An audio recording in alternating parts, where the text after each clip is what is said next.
Trained by myths, destined to be legends. This is Court, the Children of the Round Table. Let's talk about it in this video.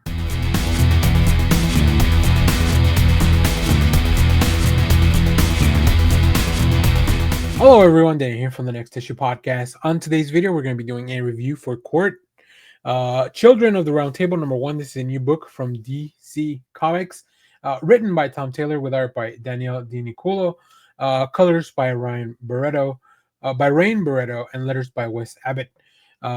This is very interesting, a new project, completely separate from the DC universe, from what it seems like, at least for now. But I'm very excited to see this. I love Tom Taylor; he's one of my favorite writers. And I read some of his other independent projects that have this kind of feeling. I believe he had already done something with the same artist, Di Nicola, as well. So yeah, really exciting stuff. So let me give you a quick synopsis and a pitch for this book. For centuries, an elite force known as Camelot Corps has protected ancient secrets, waiting for the day when these myths are needed by the world. That day is today. Young Fell, Connor, and their friends are stunned when they're almost crushed by a giant stone falling from the sky. Their lives are changed forever when they find the sword stuck in the fastened stone. These children will be now are destined to face a great evil, but they won't do so alone.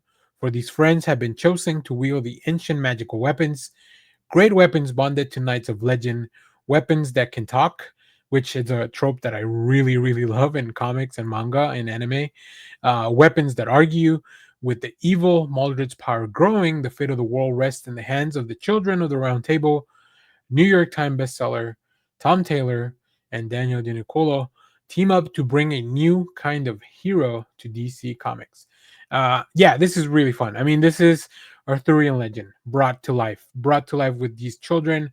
They all have really interesting personalities. You get to learn about a lot about them and kind of this friend group, and how they interact, kind of what they do. But it's all action packed from the go.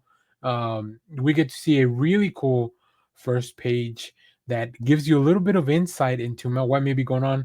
You're probably going to see that as part of the previews that roll through the screen. So I like that a lot.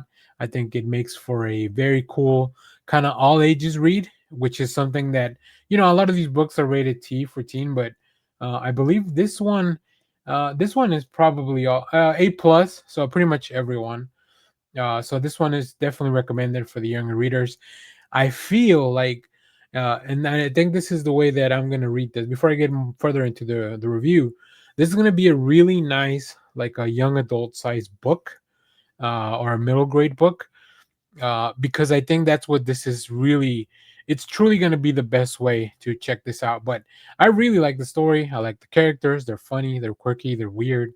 I Daniel Colo's art. It's really cool. Very stylized. It does give me a little bit of sense of like a manga influence, or maybe like a more stylized design for these kids.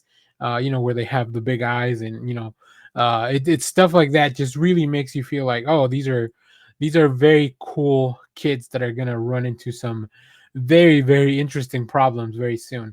But I love the dynamic of the group. They're really funny. And then, of course, once the rock falls onto them and bestows them their swords or their weapons, it's very, very cool. So, yeah, I like the way this is going. I think the book is definitely posing. Do we really know who the protagonist is, or are they both? And how strong is the bond between the group?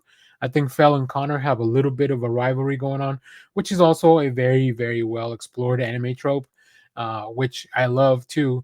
And then of course, like I mentioned, the book is bright. It pops.